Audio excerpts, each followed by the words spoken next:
Bonjour à tous et merci beaucoup de l'invitation, Alyosha et Kantuta, pour présenter ce travail. En fait, ma question, je me concentre sur deux images qui sont dans le catalogue, Magicien de la Terre. Pas de suite, mais je présente là maintenant. Et la question, c'est penser. Je présente la question et ensuite je fais la lecture du texte. Parce que c'est justement penser les titres de l'exposition, Magicien de la Terre. Et puis penser ces titres avec une œuvre d'un artiste brésilien qui s'appelle Cildo Meirelles, qui a exposé une installation Mission, comment bâtir des cathédrales. Pour une question de temps, je commence la lecture. Bon, ce texte, je dédie à Maria Filomena Mode, c'est une philosophe portugaise avec qui je travaille en ce moment. En Afrique, tous les hommes sont des magiciens. Cette phrase, extraite du catalogue de l'exposition Magicien de la Terre, m'a interpellé. Il s'agit d'une citation d'Hérodote, retranscrite par Hegel dans La raison dans l'histoire. Dans cette affirmation réside une contradiction qui sera fondamentale pour cette discussion. Au moment de l'exposition, 1989, on questionnait la réécriture de l'histoire de l'art et on cherchait de nouvelles problématiques afin de repenser les images. C'est ainsi que de nombreux paradigmes ont été forgés dans les années 80. Bien que cette phrase nous propose de tourner notre regard vers l'art non occidental, elle conserve un socle hegelien. Si la pensée s'ouvre vers de nouveaux paradigmes, elle continue d'utiliser la matrice de l'histoire européenne. La fiction exposée essaie de s'arracher à son référentiel en mobilisant des récits provenant d'autres régions du monde.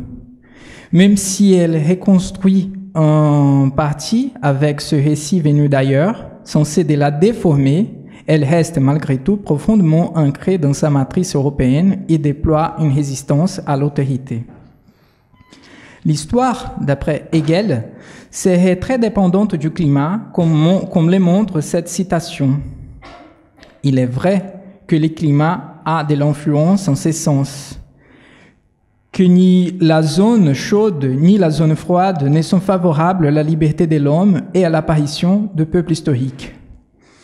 Dans ces fragments, aussi cités dans les catalogues de l'exposition, il est donc affirmé que dans certaines régions du monde où la nature serait immaîtrisable, il n'aurait pas d'enjeu historique.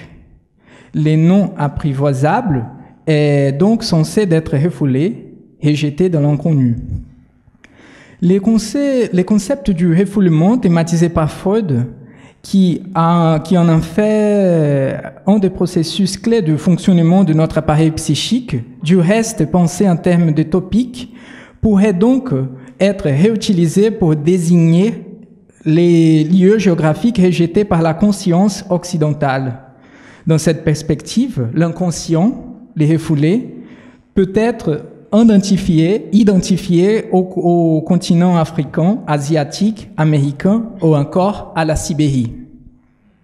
La fiction critique reconstitue un espace historique en établissant de nouvelles liaisons qui prennent en compte les notions écartées par les grands récits. La géographie fait donc partie de cette notion de fiction critique. Le philosophe hongrois László Földényi construit une fiction critique dans l'ouvrage Dostoïevski lit Hegel en Sibérie et fond en larmes. Dans ces récits, un écrivain, en l'occurrence Dostoïevski, lit les leçons sur la philosophie de l'histoire de Hegel. L'écrivain russe se trouve alors en exil en Sibérie. En lisant les textes de Hegel, il prend conscience de la double exclusion qui constitue la vie en Sibérie. Selon Hegel, la morphologie de cette région ne serait pas sujette à devenir un acteur particulier de l'histoire de l'Occident. Devant ces constats, l'écrivain fond en larmes. L'exposition pourrait peut-être constituer une façon de lire par les images cette conception hegelienne et hérodotienne de l'histoire et ainsi permettre de redéfinir cette dernière. Dans la raison de l'histoire, on trouve encore ces propos aujourd'hui largement critiqués de Hegel. En Afrique, l'histoire est impossible. Et encore, c'est les pays dès lors repliés sur lui-même, les pays de l'enfance qui, au-delà du jour de l'histoire consciente, est développé dans la couleur noire de la nuit. Foldeni se demande pourquoi Hegel, dans ces deux phrases, associe tout en rejetant l'or, l'enfance et la nuit.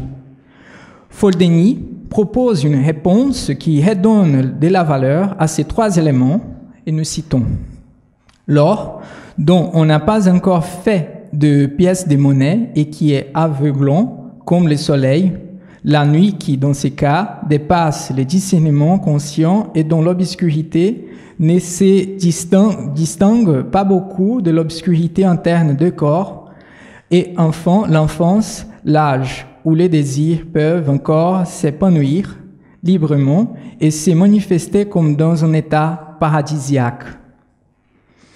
Les citations travaillées n'ont pas pour but dénigrer l'œuvre magistrale du philosophe Hegel, mais interprétées dans le contexte du catalogue de la fin des années 80, et elles permettent de penser les enjeux de cette exposition. L'exposition envisageait principalement la reconnaissance d'un art non occidental. Nous proposons de faire une topologie de la fiction critique en travaillant plus spécifiquement avec cette œuvre exposée à l'occasion de Magiciens de la Terre. Mission, comment bâtir des cathédrales. Voilà. Conçu en 1986, de Ciro Meirelles. La topologie est liée au calcul. Enracinée dans les mathématiques, elle étudie les déformations et transformations continues de l'espace. Dans ce contexte, la fiction critique est une façon de lier l'histoire en tant qu'événement rationnel, l'histoire identifiée, à des événements inconnus, refoulés ou invérifiables. Entre les deux, la topologie, un espace de continuité, et la fiction critique, entre des discontinuités, se construit une unité spatio-temporelle.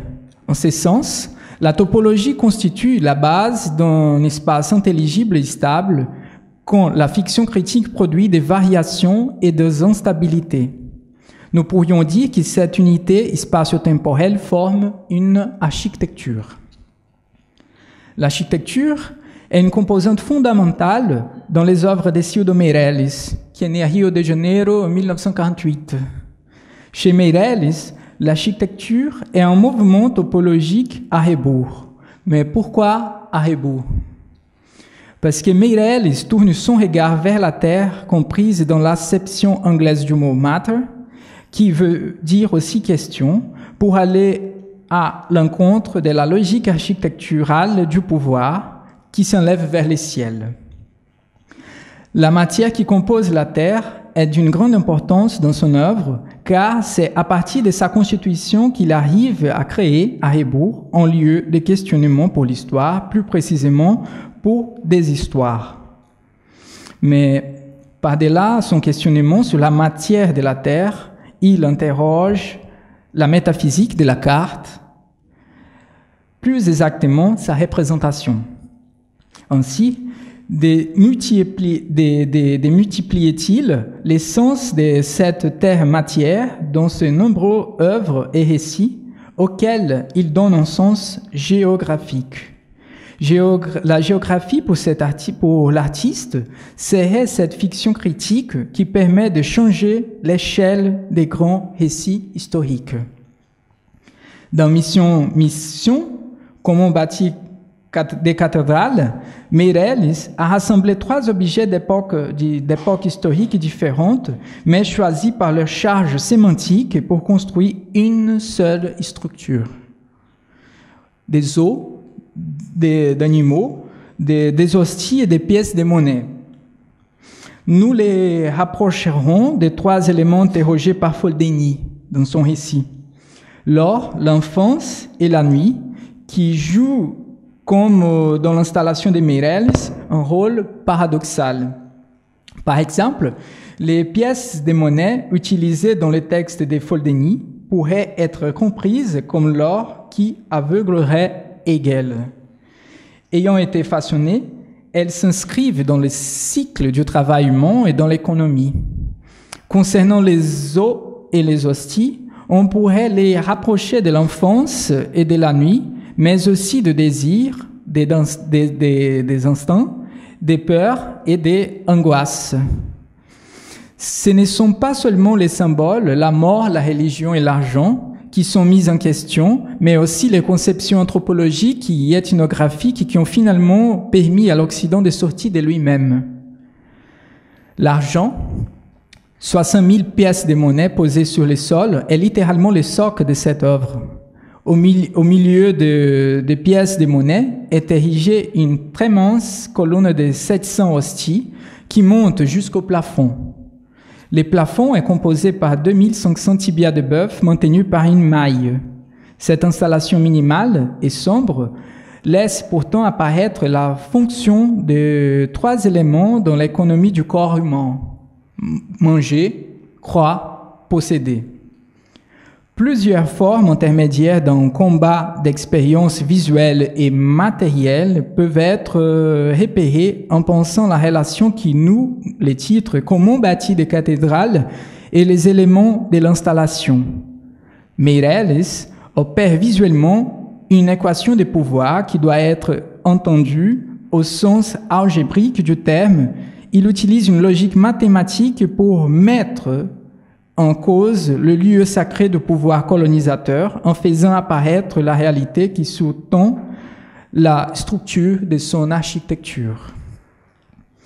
Et finalement, pour conclure, cette œuvre nous aide à repenser l'édifice intellectuel d'Hegel tel qu'il fut présenté dans l'exposition Magicien de la Terre.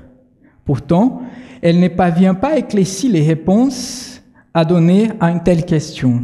En Afrique, tous les hommes sont des magiciens.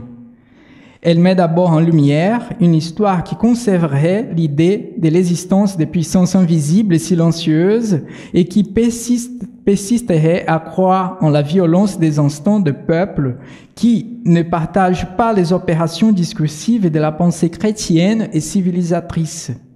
Dans Mission, Meirelles présente les fractures de l'histoire pensée en tant qu'expérience politique, soit géographique, propre à l'histoire du Brésil. Prononcer les mots « géographie » au Brésil est déjà un acte politique. C'est en ce sens qu'il faut comprendre les titres de notre catalogue de l'artiste « Géographie du Brésil ». C'est le catalogue où il y a plusieurs œuvres vraiment dont cette liaison politique est très forte. Très forte. La fiction critique n'est pas seulement une méthode, elle constitue tout de même un dehors spatial. Si l'exposition Magicien de la Terre a aussi permis de forger un espace post-hegelien, Cildo Meirelles a contribué à se détacher des aspects formels de l'art et de la figure de l'artiste. Comme question, pour finir, a-t-il donc joué le rôle d'un magicien en incarnant à la fois un prêtre hors de l'église, un banquier hors de la banque, un fossoyeur hors du cimetière, ou a-t-il tout simplement incarné le rôle d'un artiste créateur d'une fiction critique? Et je vous remercie.